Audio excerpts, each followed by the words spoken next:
ministre des Biens et des Activités culturelles italien Massimo Bray est au Moyen-Orient et a fait étape à la basilique de la Nativité à l'occasion d'une visite qui va au-delà de sa valeur institutionnelle.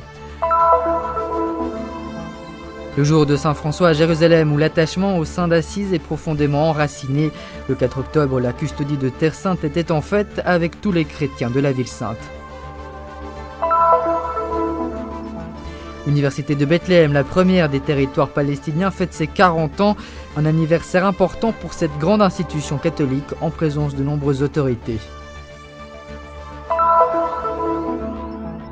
Isolé par des murs et des checkpoints, Emmaüs Kbekbe est le lieu où Jésus, selon la tradition, s'est manifesté à ses disciples, un village qui mérite d'être redécouvert.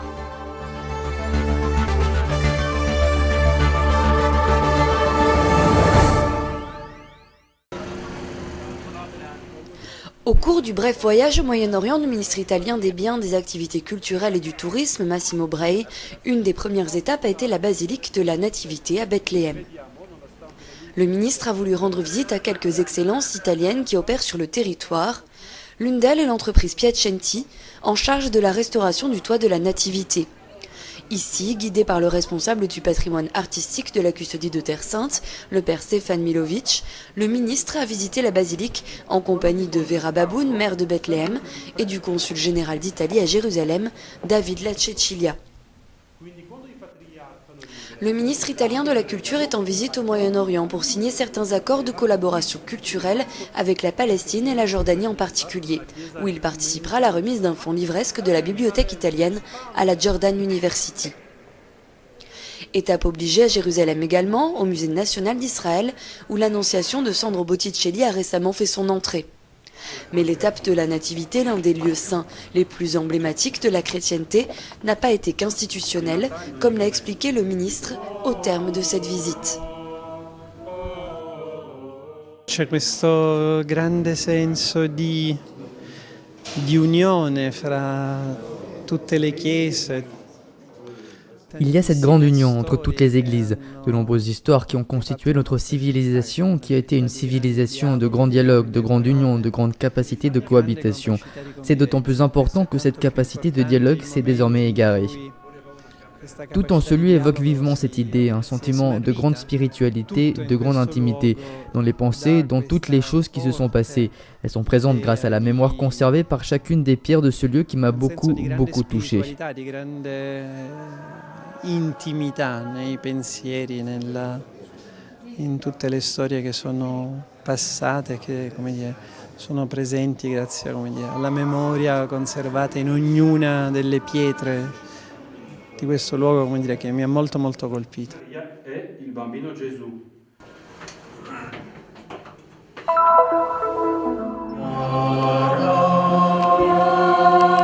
Le Saint d'Assise est célébré le 4 octobre. C'est la fête à Jérusalem et dans toute la Terre Sainte, où l'attachement à François est profondément enraciné, grâce à la présence séculaire des frères franciscains, gardiens des lieux saints.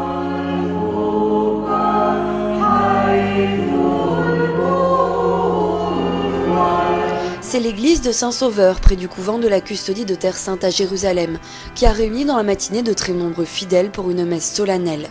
Beaucoup de chrétiens locaux, des représentants des institutions religieuses et civiles et de très nombreux ordres religieux présents en ces lieux.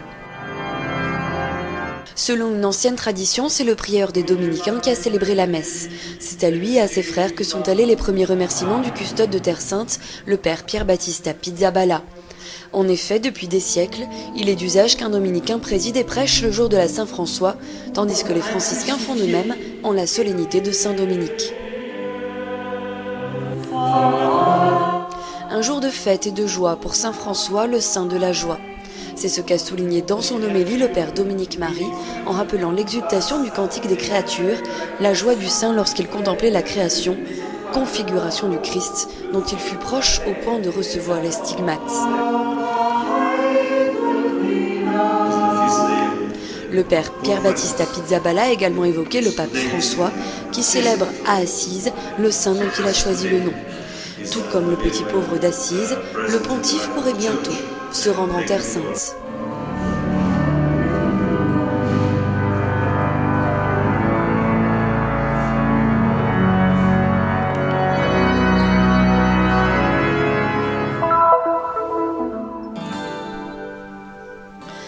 40 ans, en octobre 1973, naissait l'université de Bethléem.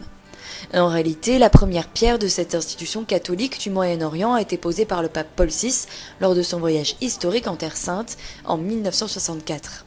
Mais ce n'est que 10 ans plus tard que les activités académiques furent inaugurées. Au début, une centaine d'étudiants seulement fréquentaient cet établissement dirigé par les frères des écoles chrétiennes dans l'esprit de Jean-Baptiste de La Salle, saint français et patron des enseignants. Désormais, 40 ans plus tard, il accueille plus de 3000 étudiants, chrétiens et musulmans, et constitue un centre important pour toute la ville de Bethléem.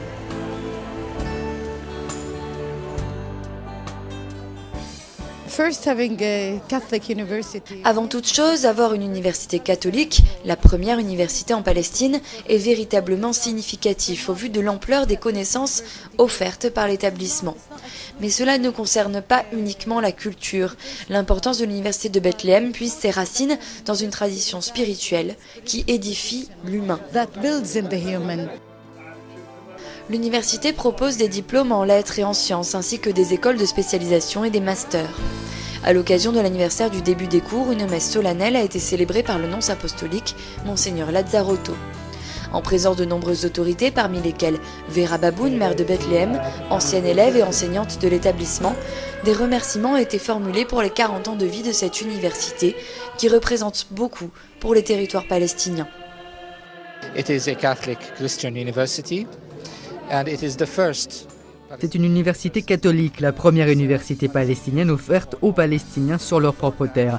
Avant, les Palestiniens allaient à l'étranger pour recevoir une éducation supérieure. Cela a donc été une aide pour des milliers d'étudiants. Chez nous, 14 000 jeunes ont obtenu un diplôme. Le thème du 40e anniversaire de l'université est connaissance, potentiel et libération. 3 éléments qui se complètent entre eux. Knowledge, empowerment and liberation. And the three complement each other. Au cours de ces 40 ans, l'université de Bethléem a été fondamentale pour libérer les âmes et les personnes. Elle a permis de donner aux jeunes une vie meilleure.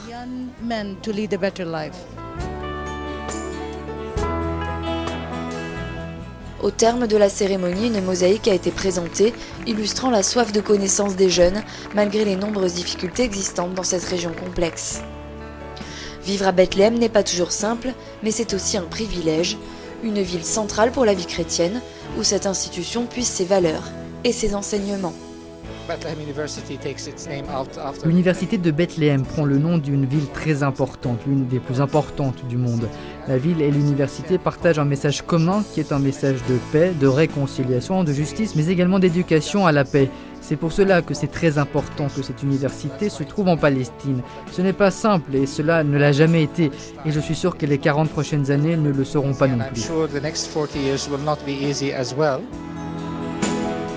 C'est l'université de la tradition d'un enrichissement humain que nous pouvons difficilement trouver dans d'autres universités. Il s'adresse à l'esprit mais aussi au cœur.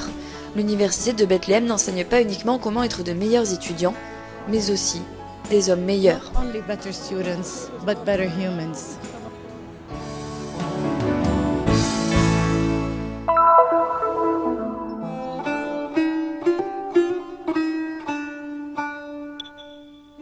Au cœur des collines aux environs de Ramallah se trouve le lieu où, selon la tradition, Cléopha et son compagnon de route ont rencontré Jésus ressuscité.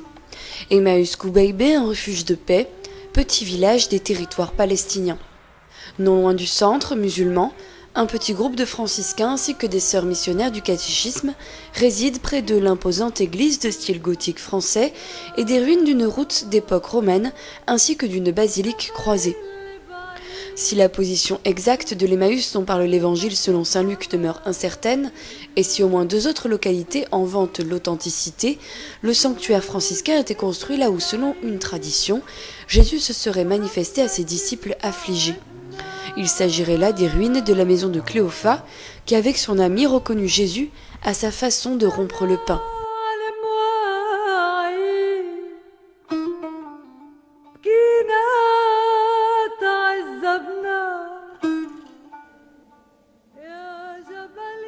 Lieu de pèlerinage depuis le Moyen-Âge, Emmaüs Qubaybé a été isolé par des murs et des checkpoints depuis une dizaine d'années, ce qui a rendu l'accès au village difficile.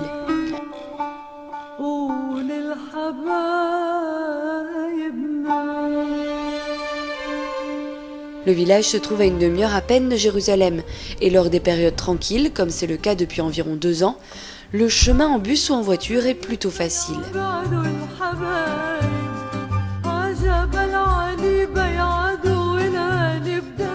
Emmaüs Qubaybé est aussi le lieu choisi par Pauline de Nicolet, dont le procès de béatification est en cours et qui s'y installa pendant la deuxième moitié du XIXe siècle. Fille de nobles français, Pauline est arrivée dans ce village inspirée par les références de l'Évangile et consacra le reste de sa vie aux travaux qui mèneront à la reconstruction du sanctuaire d'Emmaüs, établissant sa résidence dans une petite chambre au cœur du village.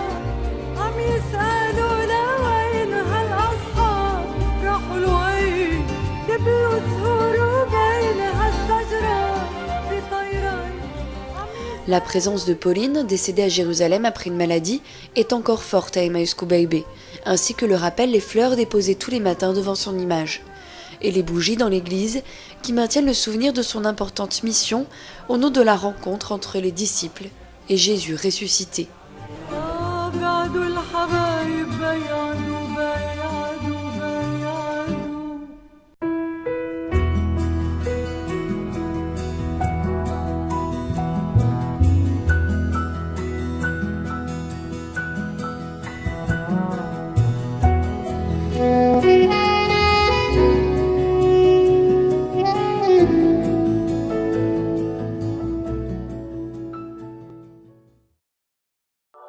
Nous sommes ici pour faire connaître la Terre Sainte, pour donner une voix et une visibilité à l'Église mère de Jérusalem, aux chrétiens locaux et aux lieux saints.